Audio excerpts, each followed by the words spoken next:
Welcome back everyone to another episode of How to Get Good. This is a tutorial about tanking in a couple of different areas. So, the main purpose of this is to make you understand how aggro is controlled and what can go wrong with it.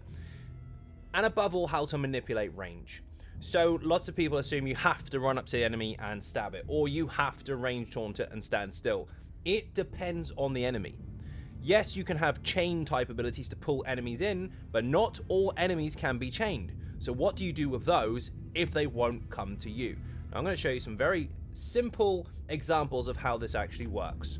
So, let's go over the taunts first of all. Basically, if you go into your sword and board skill lines, one hand and shield, you got your first ability here. Starts off as puncture, you can morph it to either one of the two, but basically this is a stab.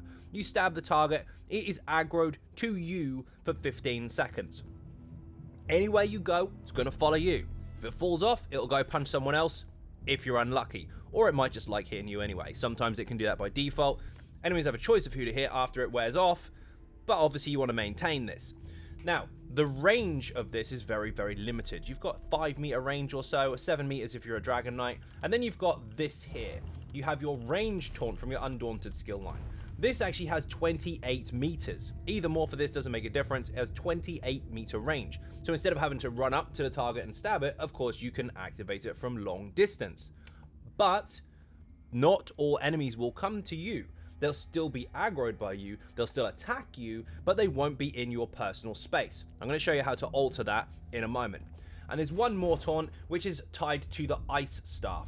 Now this is in the Destruction Staff skill line. Starts off as Destructive Touch. You want to morph it to Clench if you're using an Ice Staff. Now this is only 15 meters range, but it does immobilize the target when you hit them with the taunt. So there's 3 very different taunts. Now of course there are sets in the game that can alter aggro as well. There's one called the Tormentor, where if you use any chain or gap closer abilities, all enemies hit by that will be taunted as well. So technically there's 4 taunts. But these must be maintained. Now the trick to this, of course, if you've got 2 tanks, is to not keep spamming the same taunt each. So if you want to swap targets with another tank, they need to use a different taunt. Yes, you can get away with the same taunt once, but if you start backwards and forwards, backwards and forwards, backwards and forwards with the same one, the enemy will get annoyed and they'll stop listening to the last person that taunted them and stay on the one before. So that's going to be really tricky, kind of taunt immunity if you like. It's not if you stab a target over and over and over and over, it'll stop listening. It's that if you keep consistently using the same skill between 2 of you or more, it will ignore you. So if you do want to swap targets with somebody else, try to use a different taunt. So just like the VMOL explanation or example I give you in the tutorial for more of Lorcage, when I show you how to swap the bosses with the twins, you'll notice that they range taunt off of the tank that already stabbed it, and when it gets to them, they stab it for the debuff. So that's something to also bear in mind. This doesn't have a debuff applied to it, this one has breach. So it actually removes resistances. So again, if you haven't seen that video yet, that will be in the description, but the twins fight, you want to make sure that if you're swapping bosses, you use a different one to gain the aggro, and then use your stab afterwards to put the debuff on top. Unless you have another skill that does it anyway, in which case you don't need to. Always remember, if swapping taunts or swapping tanks, use a different one to get its attention. You can maintain this one if you want afterwards, but if you keep bouncing backwards and forwards with the same one, they're going to get pissed.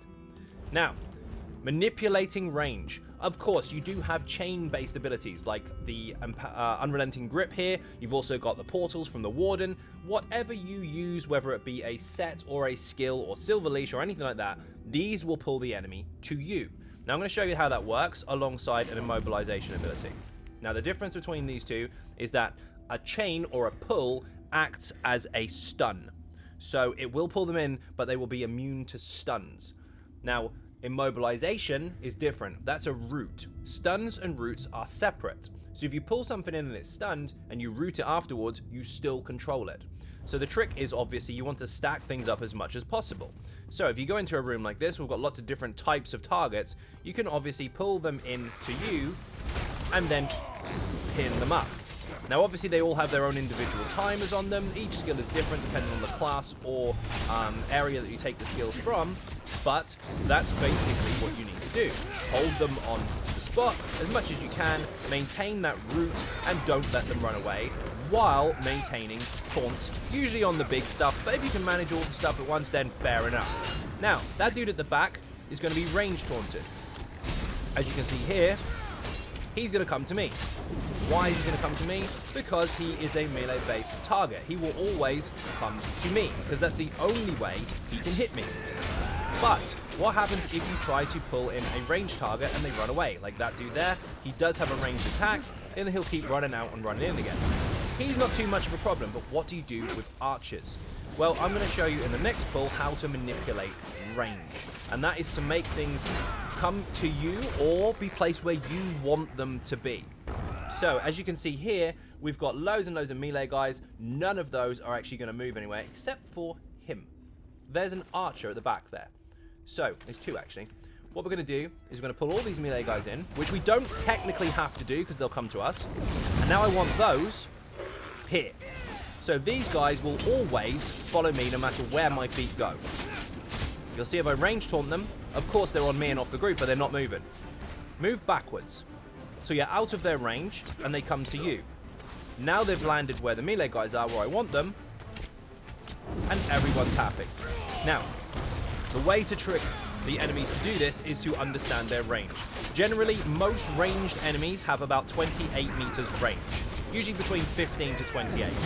If you can taunt them from range, then walk backwards to get out of their range, you force them to come to you because otherwise they can't reach. So, you go back as far as you need to until they are where you want them, and then you come back in again. The reason we don't have to do that with the melee guys is, like I said before, these will always follow you. So if this guy is here that you want over here, you need to taunt him with a range taunt. Go backwards, backwards, backwards, backwards. When he gets to about there, where the cursor is, then you come back in. And that's pretty much it. It's quite straightforward. And yes, of course, those targets were quite small. We could have pulled them in and pinned them up. But some enemies you can't do that to. So in any fight, whether it be a boss fight or a trash fight, if you've got enemies that are ranged, you can use that method, especially if they can't be pulled by chain abilities. So again, same rules apply. There's nothing wrong with aggro and stuff with a taunt, but just remember, ranged stuff won't come to you if it can reach you. Melee stuff will always come to you, but make sure you get a taunt on it. You can see there's 3 different ranged targets in the room, and this one here, this one cannot be pulled. You can see its health bar is slightly different to the others. But it doesn't matter because this is a melee-based one anyway, so that's always going to come to me. These guys, however, there is a way around that. So I'm going to pull him, but I'm not going to pull these two. As you can see here, I'm going to manipulate their range. I'm going to go backwards. That one's trying to snipe me, so that's not going to end well for me. And that one came into the middle, as does this one. You can cross them over. Crisscross them about a little bit, and they'll have to get to you. And they're nice and stacked now without me even trying. The melee won't come straight to me anyway. Happy days. I wasted 0 resources trying to randomly put in loads and loads of stuff.